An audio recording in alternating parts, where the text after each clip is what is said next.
Je suis chercheuse en santé publique et la grippe est ma spécialité. On ne perçoit pas souvent la grippe comme une maladie mortelle, mais elle peut être catastrophique. En 1918, au sortir de la Première Guerre mondiale, un fléau mortel a emporté entre 40 et 50 millions de personnes. On a appelé cette pandémie grippe espagnole, car on pensait alors qu'elle avait débuté en Espagne avant de se propager au monde entier. Très contagieuse, la grippe se propage rapidement d'une personne à l'autre.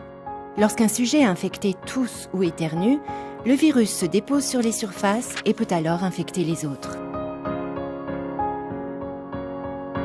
De 1918 à 1920, le monde a dû affronter cette pandémie avec des moyens de santé publique limités. Il y a eu d'autres pandémies de grippe au XXe siècle et au début du XXIe siècle. Il s'agit aujourd'hui encore d'une grave menace.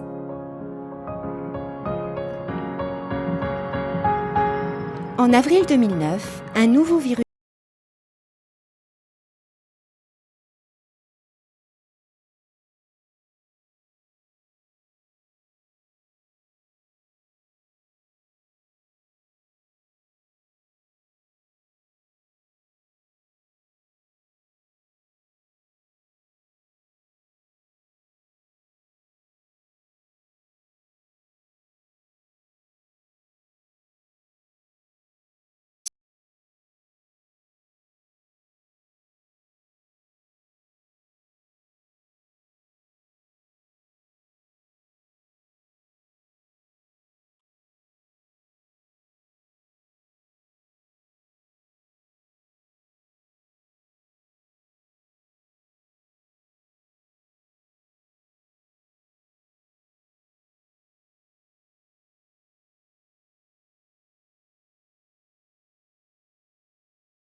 correspondent à deux protéines, l'hémagglutinine H et la neuraminidase N, qui forment des spicules en surface des virus.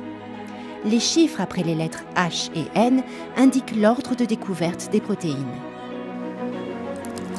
Les protéines H et N sont en constante évolution. Tout changement se traduit par un virus différent. Par exemple, même si les virus à l'origine des pandémies de 1918 et de 2009 appartiennent au même sous-type H1N1, ils sont très différents. Tandis que les virus grippaux de type B affectent seulement l'homme, les virus de type A circulent aussi bien parmi les êtres humains que chez de nombreux animaux. On trouve ce type A chez les oiseaux aquatiques ou domestiques, les chevaux, les porcs, ou encore plus rarement parmi les mammifères aquatiques sauvages, comme le phoque ou la baleine. La prévalence des virus grippaux est particulièrement forte chez les oiseaux aquatiques. Et lorsqu'ils infectent les poulets et les dindes domestiques, le taux de mortalité dû à la grippe peut dépasser 50% du groupe animal contaminé. Le type A des virus grippaux peut franchir la barrière des espèces, des oiseaux aux porcs par exemple. Cette capacité leur permet d'infecter les êtres humains, et c'est ainsi qu'une pandémie peut débuter, ce qui est heureusement très rare. Aujourd'hui, seuls 2 sous-types de la catégorie A circulent chez l'homme et causent des épidémies de grippe saisonnière. La transmission à l'homme depuis les réservoirs animaux peut être directe ou indirecte. Lorsqu'elle est indirecte, il y a d'abord une première transmission directe d'un réservoir à l'autre, par exemple chez les porcs, pendant laquelle le virus s'adapte avant d'infecter l'homme.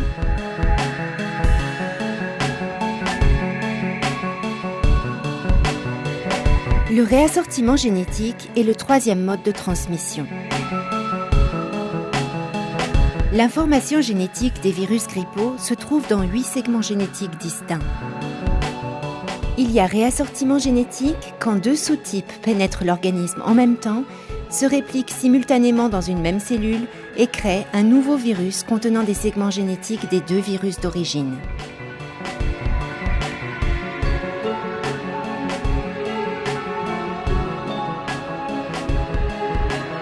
En 1957, un réassortiment entre un virus grippal humain et un virus grippal aviaire a causé une pandémie qui a tué environ 2 millions de personnes dans le monde. Aucun autre virus ou agent pathogène n'évolue aussi vite que la grippe. À cause de cela et de sa capacité à franchir la barrière des espèces, il est très difficile de prévoir d'où viendra la prochaine pandémie, comment elle se propagera et quelle sera sa gravité.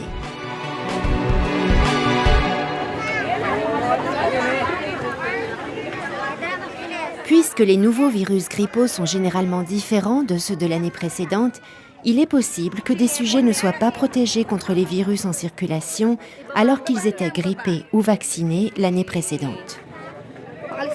Chez les populations à risque, la grippe saisonnière peut être sévère, voire mortelle. Les personnes âgées, les femmes enceintes, les enfants de moins de 5 ans et les personnes atteintes de certaines affections chroniques doivent se faire vacciner chaque année.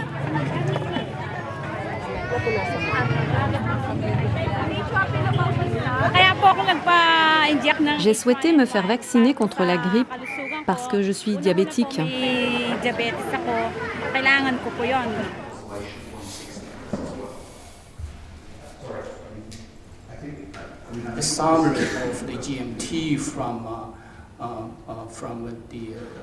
J'ai appris que l'OMS effectue une surveillance mondiale de la grippe toute l'année en faisant appel à des milliers de scientifiques du monde entier.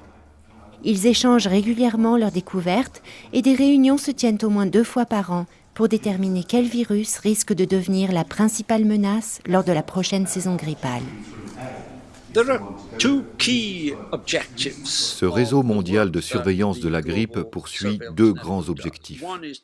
Premièrement, il suit l'évolution des virus grippaux, année après année, en lien avec la composition du vaccin. Deuxièmement, il s'efforce de détecter le plus tôt possible l'apparition de nouveaux virus, car certains peuvent entraîner une pandémie. Quand j'ai rencontré ces scientifiques en 2015, ils travaillaient sur un nouveau virus de sous-type H7N9, celui d'une grippe aviaire. Ce virus est transmis à l'homme par la volaille, et la plupart des cas humains ont été très graves, alors qu'il n'entraîne pas de maladie chez la volaille. Aucune transmission interhumaine durable du virus H7N9 n'a été détectée pour le moment. C'est rare, mais lorsqu'un virus d'origine animale acquiert une capacité de transmission interhumaine durable, cela peut entraîner une pandémie. Les effets potentiellement dévastateurs de la grippe sur la santé animale et humaine appellent l'attention des experts vétérinaires et des professionnels de la santé humaine.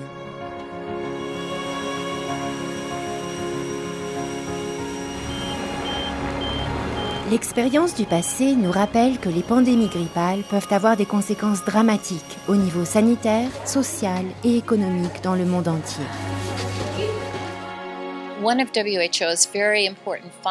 Une des fonctions majeures de l'OMS est de travailler avec les pays et de renforcer leurs capacités afin d'améliorer la surveillance là où elle est insuffisante.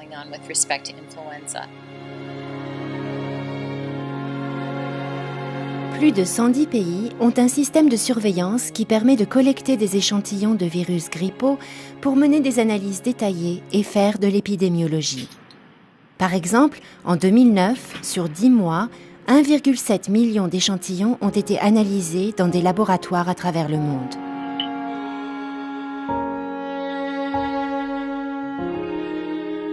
Des antiviraux sont disponibles dans certains pays pour empêcher les complications graves de la grippe. Mais la vaccination reste l'intervention la plus efficace pour réduire la mortalité et la morbidité grippale. C'est le meilleur moyen pour protéger la population mondiale contre cette menace persistante et imprévisible. Des efforts concertés de l'ensemble des professionnels de la santé publique sont indispensables pour se préparer à faire face à toutes les dimensions de cette menace.